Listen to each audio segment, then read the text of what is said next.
वालेकुम अस्सलाम। आज मुझे जिस मौजू पर शायरी का मौका मिला वो है शोरे दिफाए पाकिस्तान।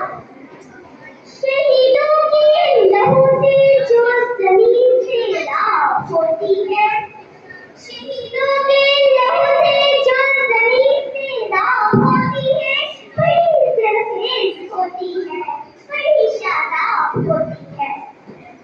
वही कॉलेज दुनिया में अपना और जिंदा रहती है, जो अपना मजबूत दिफा करती है।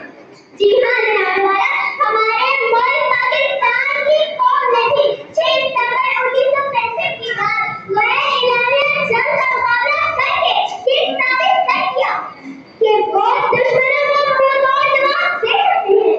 6 सितंबर 1965 की रात हमारे मुखालिफ मुल्क ने रात की तारीख में पाकिस्तान पर हमला कर दिया, लेकिन सरहदों के मुहाफिज जाग रहे थे।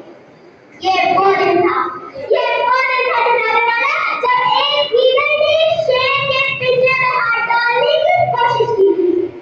दुश्मन ने भूल बैठा था कि वो जिस मुल्क पर कब्जे के लिए जा रहा है, इस मुल्क की रियासत मदीना की तरह ला इलाहा इल्लल्लाह पढ़ती है।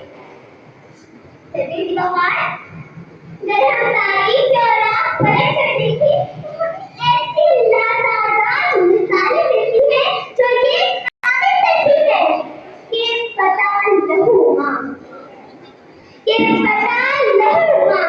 है। शहादत है मजलूमों मकसूदे मोमिन, शहादत है मजलूमों मकसूदे मोमिन, ना माले गनीमत ना दुश्मन की शान।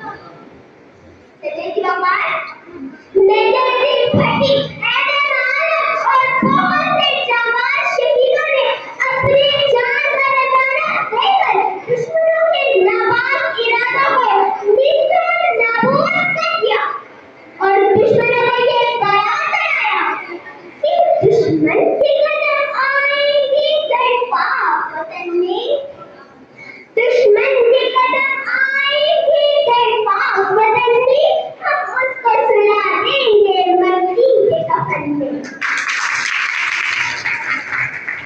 बन जाएंगे दुश्मन के लिए पहरे इलाही, बन जाएंगे दुश्मन के लिए पहरे इलाही, हम मिल्लत इस्लाम के जाबाज सिपाही।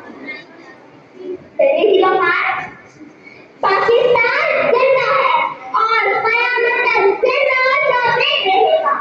मेरी दुआ है कि अल्लाह ताला आज भी हमारे नौजवानों में वही जज्बा वही जोश पैदा फरमाए कि वो दीन इस्लाम के शान के लिए और अपने मुल्क की हिफाजत के लिए मेरे जाबाज शहादा की तरह इस वतन अजीज के नाम पर मर मिटने के लिए तैयार रहें। आज भी अपना ये अहद है, ऐसे वतन आज भी अपना ये अहद है, हम हर से वफा उनसे तहरीक करेंगे। मैं आखिर में सब इतना ही कहना चाहूँगी, खुदे से देके निखारेंगे रुके बदले गुलाब, खुदे से देके निखारेंगे रुके बदले गुलाब, हमने गुलशन के तहफ़्फ़ुज़ की कसम खाई है।